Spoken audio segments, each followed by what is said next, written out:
Thank you, Pastor Matthew, for having you on this channel this morning. It is reported in the newspaper today this morning that Nigerian armies were killed by Boko Haram yesterday. We can see that Nigerian army have channeled their energy in Biafra's May 30th, that the fallen heroes should not be celebrated. Instead of them to channel their energy on this Boko Haram, who have took it upon themselves to make the North a desolate land. What do you have to say about this issue? And carrying most of them as a repentant Boko Haram, do you think is the right solution for Nigeria to defeat the insurgency in Nigeria? Let me start by telling you that there's nothing like repentant Boko Haram. There's nothing like repentant bandits. It's just a deceit, or perhaps the government do not know what is happening. Someone like Malam Nasir El-Rufai, the former governor of Kaduna State, made it very clear that the only Boko Haram that have repented is one that have died. That in his own ideology, the best treatment for the bandits is to send it to their creator, who have the ultimate power to judge them. But in my own understanding, I understand that there's nothing like repentant Boko Haram. There's nothing like repentant bandits. Of course, that best explains the reason we are seeing resurgence of insurgency in almost anywhere, everywhere in the northeast. We saw what happened in Mate base in Borno State, where Boko Haram was reported to have burned down some operational vehicles of the military. Even if the military is saying that they are unserviceable vehicles, we saw what is happening in some parts of Zamfara, where Tojibelu have been wreaking havoc. And for me, talking about the remembrance of the fallen heroes of Biafra, I think it has to do with what the people have decided to do. Because we are talking about civil disobedience. If the people have decided that we are going to stay back in our homes to honor the fallen heroes, I don't think the government or the army have what it takes to force them to come out. Don't forget that the Senate president at the time made it very clear that even the governors in the southeast now obey Samarepa. Because Samarepa will issue an order, stay at home. You find out that the whole street in all the southeastern part of the country and in some part in some south part of the country will be deserted. And the government or the governors will have no option than to stay out of work, because no civil servant will be available to attend to the business of the day.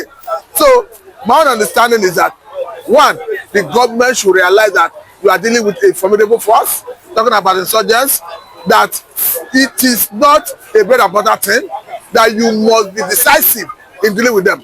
Talking about the essence of Fulani herdsmen, I understand that anywhere you see them operate the same thing, whether in Mali, whether in Burkina Faso, whether in Niger. Of course, we understand that these are people who came from Senegambia, talking about Senegal and Gambia in sometime 14th and 15th century. And in 19th century, they successfully established a caliphate in Nigeria.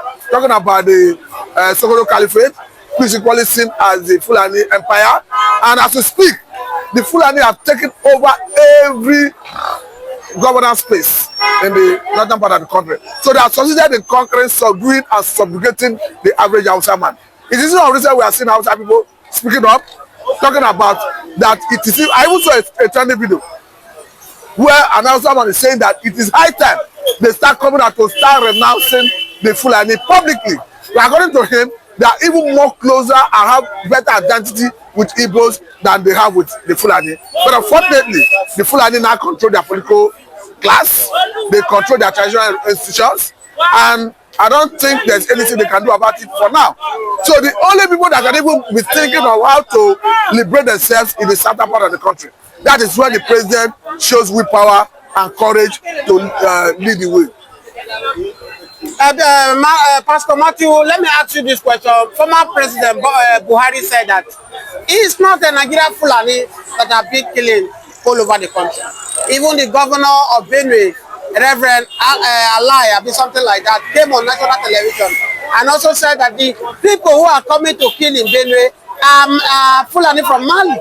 How do we now differentiate between Mali Fulanis, Fulani coming from different countries, than the Nigerian Fulani? I don't think it's the responsibility of ordinary Nigerians to start differentiating who is the real Fulani and who is the killer herdsman. I think it behoves of the government to do that. I understand that in Taraba, a monarch made it very clear that the Fulani should vacate their communities. I will say recently in Benue, where the youth will rise and say we want to fumigate our forests, our bushes, that the Fulani should live. And the reason is not far-fetched. It's because of the excesses and hard-handedness on the part of the Fulanis that we are seeing all this. So when it comes to who to identify the Fulani, or rather the foreign Fulani, I think it behoves on the government. I understand what I have put up borders and excuse the government always gives, but that excuse is not justified to allow the Fulani infiltrate into Nigeria and wreak all this manner of havoc. The government should think out of the box, perhaps use technology to know who and who is entering into Nigerian territory at any point as a way of identifying and dealing with this threat. So pushing it to the citizens, or rather how to identify the bandits or foreign Fulanis, I think that should purely rest with the government. Okay, this week we heard that out of the 36 governors in Nigeria, 35 of them have unanimously agreed that state policing is the way forward in Nigeria. Do you think that Bola Ahmed Tinubu will succumb and allow state policing to take place in his time? I will encourage the Tinubu to give it a thought, because for me, there's need to regime the security architecture. And in regiming the security architecture, state police is one of the best ways to address it. Because a governor cannot just be going by the name of the governor and chief security officer of their respective states. They should be allowed to parade some level of security powers. They should be some level of security responsibility, because all crime is local. And if all crime is local, you don't expect somebody from Kaduna to come to Lagos as a security personnel and measure well. So you needed somebody in that vicinity who knows the terrain, who knows how to navigate the area to address it. So to that extent, if you come about state police and you arm them, I think it will address it to a reasonable extent. That's why we are saying that a security outfit like Amateku should be empowered to bear arms to the level of having capacity to confront this issue of banditry we are seeing wreaking havoc in every part of the world, in every part of the country. I saw a video of a community in Delta State where the community have to contribute 10 million naira to go and pay ransom to secure the release of their loved ones who were kidnapped by bandits, or rather Fulani militias. And it's worrisome, and it's because in most cases where such money is not contributed, the bandits end up killing the victims. So it is a way to go if you are talking about state police. If you are talking about state security arrangement like Amateku, is the way to go. But the only difference is that they should be armed to confront this monster. Don't forget that the current Director General of DSS, Mr. Ajayi, I salute his courage. He made it very clear recently that communities should be the first line of defense when it comes to invasion. He gave instances in the past where the communities did not successfully repel invaders. So I think it's the way to go. I understand that under Muhammadu Buhari, it was difficult for the state security arrangement to be armed. And the reason is not far-fetched, because the Office of National Security Advisor have the power, or rather is empowered to give an insurgency certificate to security agencies or even individuals to be armed at that level. But now that a Tinubu is there, a Southwesterner, a Southerner, I think it behoves on him to do things differently as a way of synergizing with the state governors, state governments, to empower Amateku and any other security arrangement at that level to be able to confront this monster. Before I will let you go, on a final note, we are hearing this morning that even the Fulanis have said they want to declare that they want to go on their own. Does Fulani have a land in Nigeria? What is your take about them? Of saying them too, they are not happy to belong to this country. They want to go on their own. I think that is true. We should encourage them to go. I understand that they came from Senegambia. They came from Senegal and Gambia in Nigeria in sometime 14th, 15th century. And it's surprising that even in Senegal, where they come from, their population there is just 5.something million. In Gambia, there are just about 420,000 people. But in Nigeria, there are already 15.something million. So if they say they want to go, I think we should clap for them, we should encourage them to do so that we can have peace.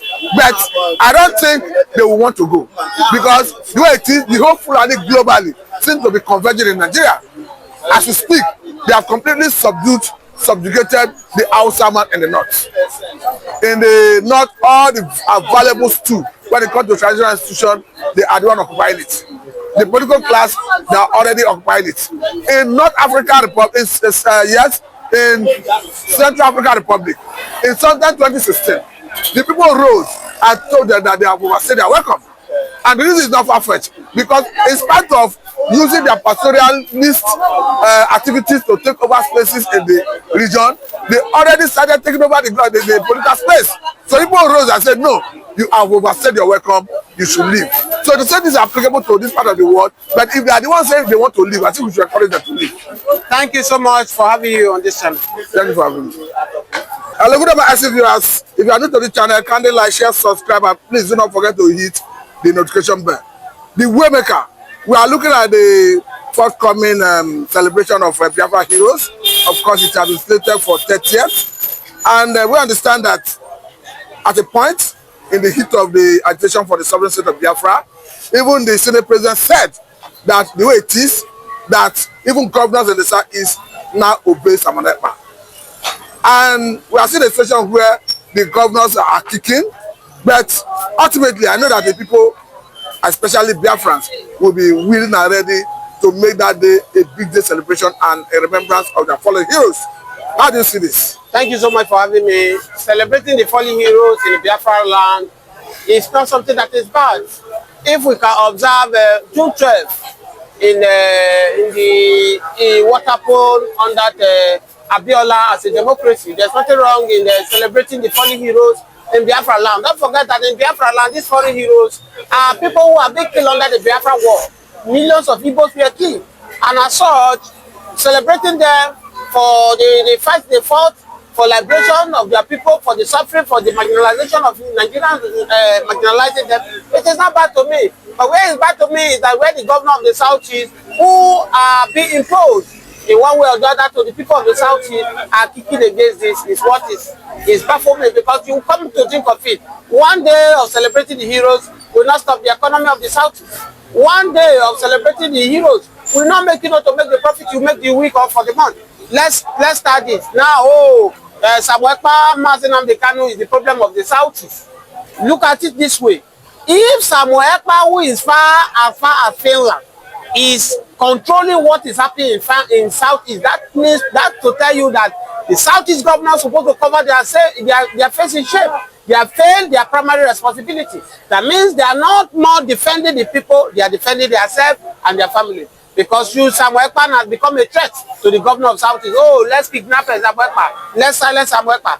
Ever since Samuel Ekpa has been silent not to communicate with Biafra, one will emerge that after Samuel Ekpa is being stopped not to communicate with Biafra, there will be peace in Biafra land. They will not be killing. But as I talk to you, right from the time Samuel Ekpa has been stopped not to communicate with Biafra land, the killing in Biafra land have taken another dimension, in the sense that the Fulani herdsmen now have the full audacity to enter into the Biafra land to kill, to kidnap, to fight people. Not quite long, we saw a video that went viral of Enugu women. They came out in number, they protest about the brutality of the Fulani herdsmen, by their husbands, raping their daughters, using their stick to molest their women. Up to this very moment, the governor of Enugu State, the Peter Mba, have not made any arrests, have not made anything about it. I did now look as if that these governors are directly being positioned in that place to cover the mess of this Fulani herdsmen. That's why we are shocked. And I came into conclusions that I came into conclusion as my own personal opinion that not everybody who bear Igbo name that are Igbos. There are some of them that are bearing Igbo, but they are not Igbo. Don't forget that during the Biafra war, the Fulani soldiers, they went into Biafra land to commit havoc, to kill people, to buy Biafra. So many of them used that opportunity to pregnant Igbo women. And some of them that pregnated Igbo women, the blood of Fulanis are still running in those Igbos. They might be bearing Chief, they might be bearing Emeka, they might be bearing Okadigo, but they are Fulani. Because in Igbo traditions, once you pregnated a woman without paying the due process, they will allow the child to bear the name of the mother's family. And that's what you are seeing in Biafra land. Okay, let us consider this unconfirmed report that have it that the Fulani are threatening to pull out of Nigeria. Remember all the difficulties, all the handling, arresting, prosecution, those agitating to pull out of Nigeria from the ashes of Biafra is facing. Do you think this report that Fulani is threatening to pull out of Nigeria, though it's unconfirmed anyway, do you think the government will hound them the way they hound Biafrans? As far as, I don't think Nigerian government will take it serious because Fulani, they don't have a place in Nigeria. Come to think of it, where is the originated place that is designed for the Fulanis? If you talk about the Hausas who want to pull out of Nigeria, then we cannot talk. Fulani don't have any position. These are people that came from Sahel, different parts of Africa, to come and sojourn in Nigeria. But unfortunately, they use religion to enter Hausa and they penetrate into Hausa. As we speak to them now, nobody is hearing any Hausa. Mazin Ambikano once said that anything that about Biafra, anything about Hausa, that is only their language. Every other thing has been collected by the Fulani in terms of their kingship, in terms of political district. Fulani is now everywhere. That's why they now feed the audacity. Oh, we are now in charge. We are all. No, we don't recognize Fulani. I'm not saying they are not tribe. Most of them, they came from Niger, they come from Mali, they come from Burkina Faso. All we know before, we have three. We have Wazobia, we have the Hausa, we have the Yoruba, we have the Igbo. The Hausa is what they represent, not Fulani. If you are telling me that Fulani want to go, where are they before? Are they part of Nigeria? The people we know in Nigeria before is Hausa, Yoruba, and Igbo. We don't know Fulani. It is not because they have used religion to enter into Hausa, collect everything that belongs to Hausa. They now hold Hausa. Come to think of it, before the last president, President Buhari, he told us that the Fulani men who are killing people in Nigeria, they are not Fulani men, they are not Nigeria Fulani. Now, how do we differentiate the Nigeria Fulani from the Fulani that are not Nigerians? That's where to come to think of it. Even the Buhari himself, fingers have been pointing at Buhari, that Buhari is not Nigeria. Buhari is from Niger. That's why most of them, they will still find their ancestral home to Niger land, to Burkina Faso, to Mali, to different places in Africa. So for me, if you want to talk, if you say Yoruba want to go on their own, I can take it serious. If you say people want to go their own, I will take it serious. If you tell Hausa want to go there, I will take it. But telling me Fulani say they want to go, they are making mockery of Nigeria. Is it because of the Nigerian government now allow people to move? That's why I'm telling you. Look at Babangida. Babangida is a Yoruba man. But today he went to the north in Mina to claim north. This Tinubu that is the president today, where is Tinubu from? Because of the Yorubas, I say Tinubu is Yoruba. Go and check the history of Tinubu and know where Tinubu is from. But if you believe Nigerian politicians, you are on your own. Don't believe in any Nigerian politicians. That is it. So, but someone like Bala Mohammed, the current governor of Bauchi State, said about 70% of people in Bauchi are Fulani. And that's what I'm telling you, the Fulani, they are coming to take over. You can see what they are trying to do in Benue now. They are trying to dominate everywhere. That's why they come to Fulani. In the place where I come from, the middle belt, they fight people in Benue, they keep people in Plateau State. And we are calling the federal government, if the federal government feel that they don't have the power to stop these people, let them give us the right to confront these people. Thank God that the DSS chairman have said it, that if we should rise up and defend ourselves. Now look at what they are doing. What they do in Benue now, they will come to a community, they will kill the people, they will drop everybody, they will occupy the peace. That's how they do to occupy the peace. And these are the same thing they did in Kwara State. Today they now fed that the whole Kwara.